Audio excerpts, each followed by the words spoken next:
Baik, pada kesempatan kali ini saya akan bahas soal promosi jurnal ya, di mana promosi jurnal ini penting bagi kita. Karena apa? Ya karena kita butuh artikel, butuh editor, butuh reviewer, bahkan di sisi lain kita juga membutuhkan apa namanya orang-orang yang nanti akan mensitasi jurnal kita. Namun yang terakhir ini adalah harus secara organik ya. Tapi bagaimana orang akan tahu dan mensitasi jurnal kita jika kita tidak melakukan promosi atau misalnya hanya menerbitkan artikel saja, terus setelah itu tidak ada tindak lanjut lainnya. Nah, ada beberapa cara ya eh, untuk melakukan promosi jurnal. Pada kesempatan kali ini, apa namanya, saya akan memberitahukan beberapa cara untuk apa namanya melakukan promosi jurnal. Jadi urgensinya ini yang pertama ya kita tujuannya untuk mendapatkan artikel, semakin banyak artikel yang masuk, maka semakin banyak pilihan-pilihan kita selaku editor untuk memilih artikel-artikel mana yang berkualitas tinggi seperti itu atau berkualitas baik. Nah, di sisi lain kita juga ingin mendapatkan editor, reviewer, bahkan kita juga bisa mendapatkan bonus citasi. Nah, bonus citasi artinya semakin banyak orang melihat artikel jurnal kita atau semakin banyak orang melihat jurnal kita, maka harapannya apa namanya dapat berdampak pada peningkatan jumlah citasi.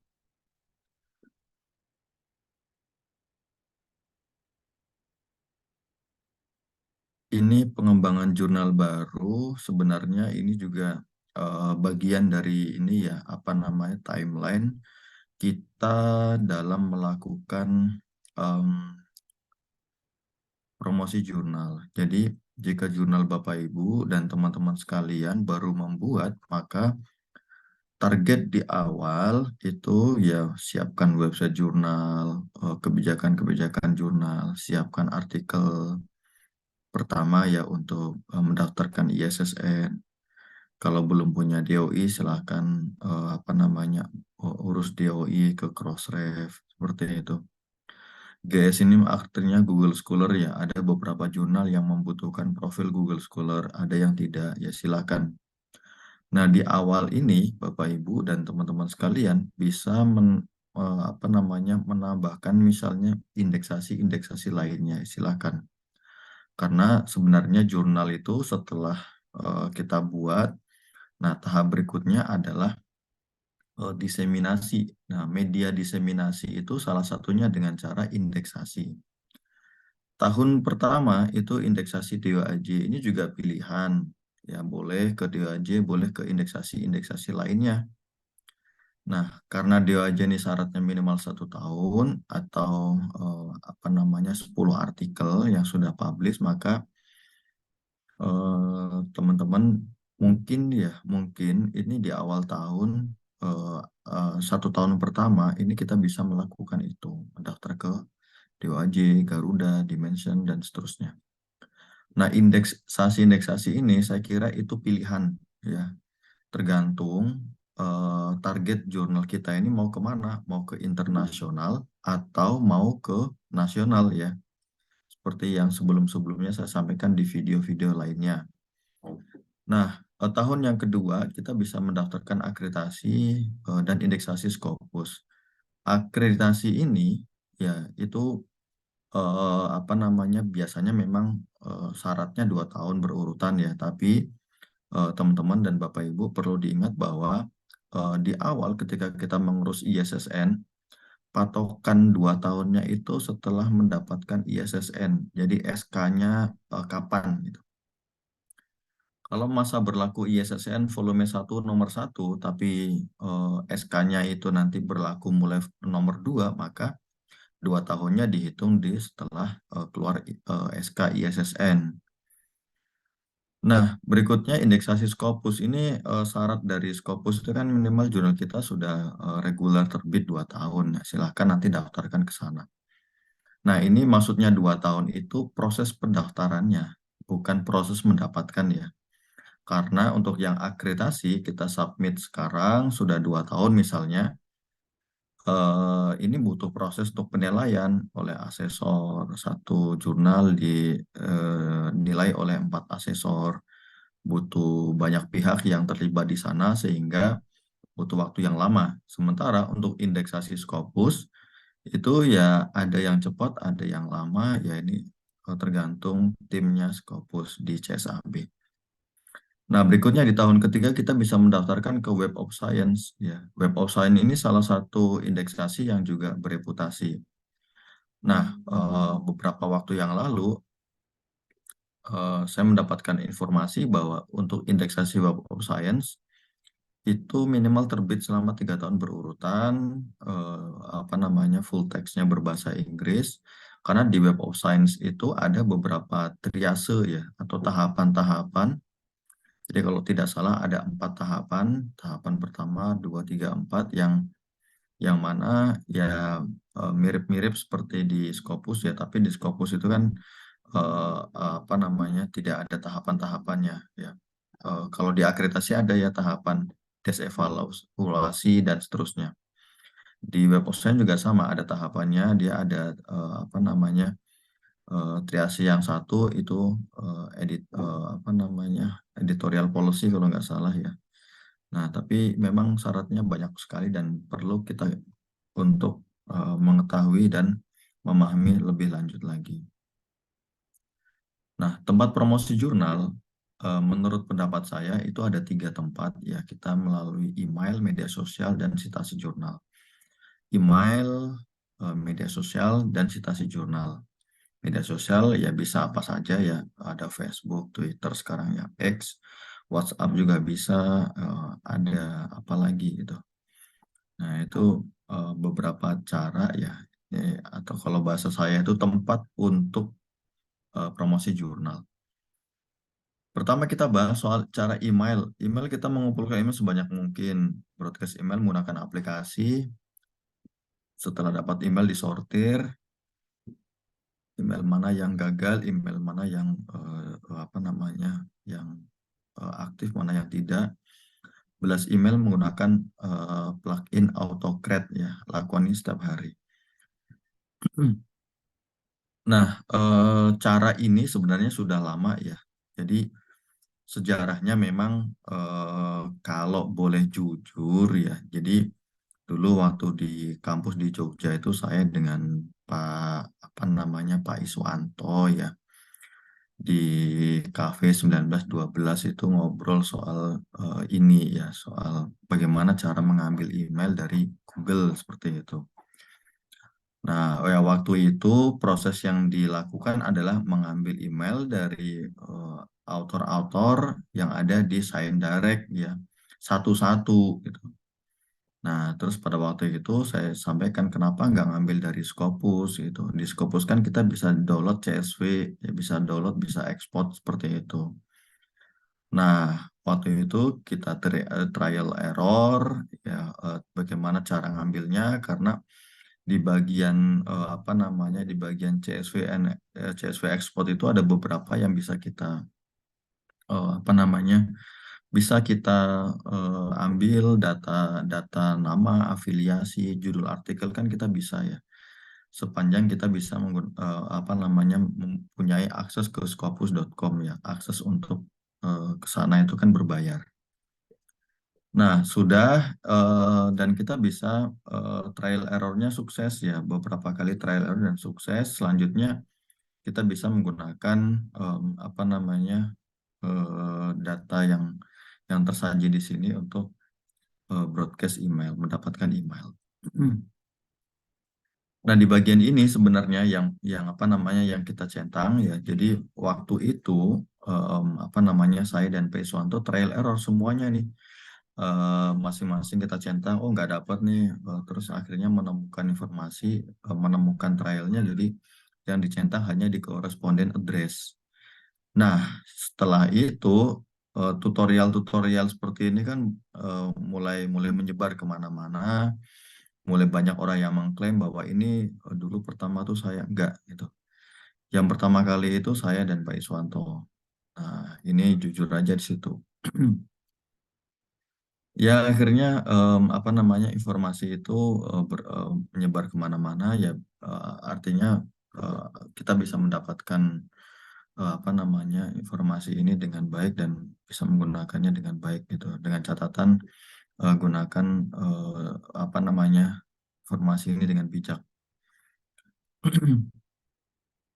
Berikutnya terkait dengan sudah dapat ya, jadi nanti kita di sini sebenarnya kita apa namanya mencari bidang keilmuan yang ada di jurnal ya. Jadi misal fokus jurnalnya apa, dituliskan di sini di search, nanti akan muncul beberapa apa namanya beberapa artikel ya. Artikelnya itu silakan nanti diekspor gitu.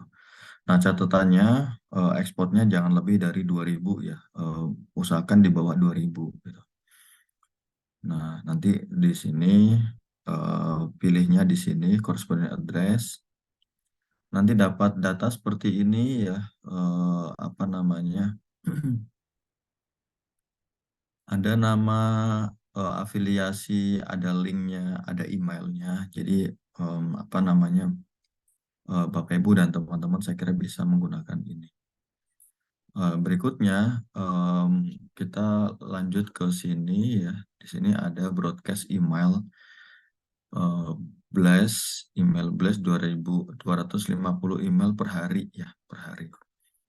Jadi menggunakan apa? Plugin AutoCred di spreadsheet. Jadi teman-teman nanti silakan googling ya di YouTube tutorial cara menggunakan AutoCred. Nah, di sini saya sudah menunjukkan cara mendapatkan email target untuk apa namanya eh, mengirim call for paper, call for editor atau reviewer. Berikutnya yang kedua cara menggunakan media sosial, FB ya. Caranya gimana? Kita gabung ke grup-grup dengan kata kunci tertentu dan posting call for papers. Jadi grup-grupnya itu bisa jurnal, internasional jurnal, Scopus, indeksasi Scopus, dan seterusnya. Nah, dari situ kita bisa melakukan penjadwalan untuk posting di grup ya. Nah, sehingga harapannya nanti ada orang yang apa namanya inbox kita di Facebook dan tertarik dengan jurnal yang kita kelola sehingga bisa daftar sebagai editor, review dan seterusnya. Ini gabung di grup-grup Facebook. Apakah sudah dilakukan? Sudah. Jadi tim saya sudah melakukan ini, makanya ini adalah eh, apa namanya by experience ya. Eh, apakah teruji? Ya kita melakukan trial error. Proses dan cara ini kita lakukan terus menerus ya. Harapannya nanti orang bisa tahu dengan jurnal kita. Yang kedua cara media sosial WA. WA itu kumpulkan nomor-nomor WA dari beberapa grup WA. Broadcast melalui WA bisa lebih dari 1.000 per hari. Gunakan aplikasi. Nah, kumpulkan grup-grup nomor-nomor WA dari beberapa grup ini apa namanya? Saya ini ya. Saya sebenarnya sudah ada tutorialnya juga di Google, tapi em, apa namanya? Ini tidak saya sampaikan secara detail ya. Nah, yang jelas kita bisa mengambil nomor-nomor WA dari grup itu. Jadi Bapak Ibu silakan gabung ke grup-grup WA yang berkaitan dengan jurnal, ambil nomor-nomornya. Setelah itu nanti kita broadcast melalui WA. Broadcast melalui WA itu kita bisa menggunakan aplikasi. Aplikasi yang selama ini kami gunakan adalah aplikasi kontak ya. Nah, nanti silakan apa namanya Bapak Ibu aplikasinya seperti ini ya. Seperti tampilan WA sebenarnya WA web. Dan ini bisa terintegrasi dengan email, Telegram, dan apa namanya website ya kalau nggak salah. Facebook juga bisa. Itu jadi eh, orang-orang yang kirim email bisa langsung kita balas di sini. Orang-orang yang DM melalui Telegram bisa kita balas dengan ini. Semacam CRM lah. Gitu. Ini berbayar, jadi apa namanya? Kalau mau langganan aplikasi ya nanti bisa menggunakan referral saya sehingga nanti bisa diskon ya. Kontak ya www.kontak.com. Nah, saya punya kuota itu apa namanya akun saya punya kuota sekali broadcast bisa 100.000 nomor WA. Nah, karena itu apa namanya sudah lama menggunakan, terus sebelumnya kan sekali broadcast hanya 1.000, terus kita tingkatkan terus sekali broadcast bisa 10.000 nomor WA gitu. Terus kita tingkatkan terus. Nah, sekarang sudah punya kuota sekali broadcast bisa 100.000. Nah, ini apa namanya resmi apa namanya kerjasama dengan kerjasama dengan Meta ya miliknya eh, eh, WhatsApp ya, sehingga tidak ada pemblokiran ya, tidak ada pemblokiran sepanjang memenuhi persyaratan mereka. Jadi template broadcastnya tidak melanggar ketentuan mereka, tidak ada pemblokiran. Nah, aplikasi-aplikasi WA broadcast WA itu banyak sekali sebenarnya, dan ada yang murah, ada yang mahal langganannya. Nah, ada yang apa namanya sekali broadcast 500 nomor, kadang keblokir ya kan itu nggak resmi ya. Jadi yang resmi ini salah satunya kontak.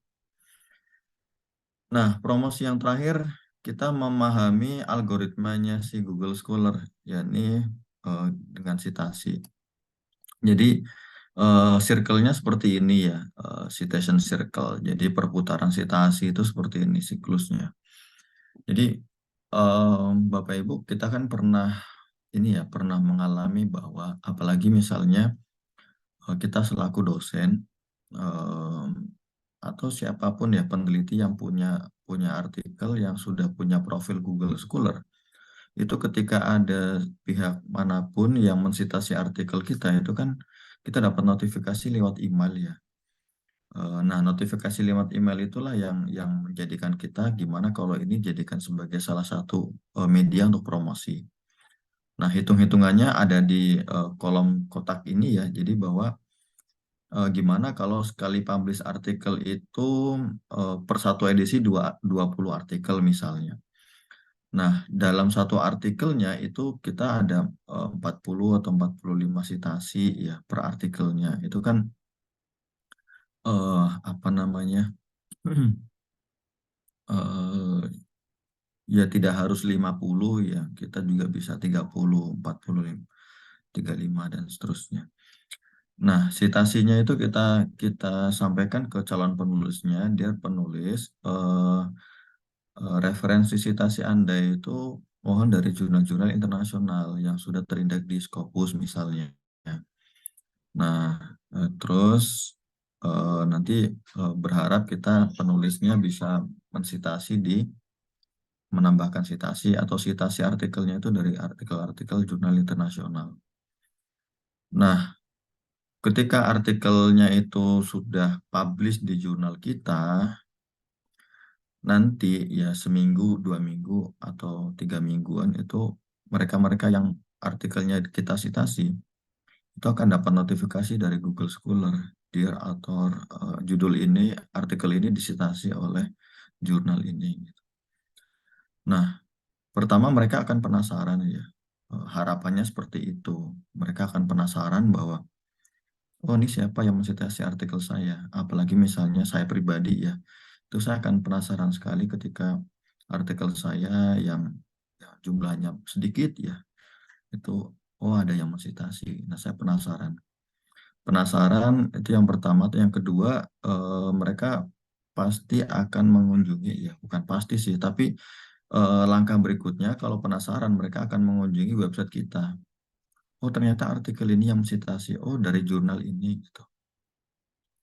Nah, berikutnya kalau bidang keilmuan sama, terus ya pasti sama ya karena kita mensitasi ya eh, apa namanya kita mensitasi mereka kan bidang keilmuannya sama sehingga pasti sama bidang keilmuannya. Ya bidang keilmuannya sama, mereka dan kita sama.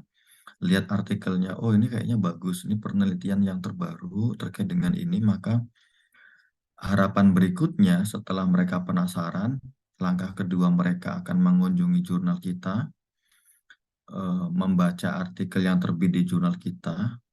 Nah, final destination itu, nah itu citasi. Mereka akan mensitasi balik artikel yang terbit di jurnal kita.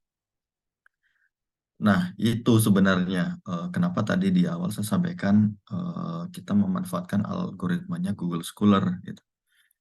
Nah, ketika ada apa namanya artikel-artikel yang kita citasi, harapannya mereka akan mensitasi balik itu di ujungnya seperti itu. Tapi bisa jadi mereka tidak mensitasi balik. Minimal mereka mengunjungi website jurnal kita. Ya, saya kira itu apa namanya tutorial promosi jurnal. Semoga bermanfaat bagi teman-teman dan Bapak Ibu sekalian.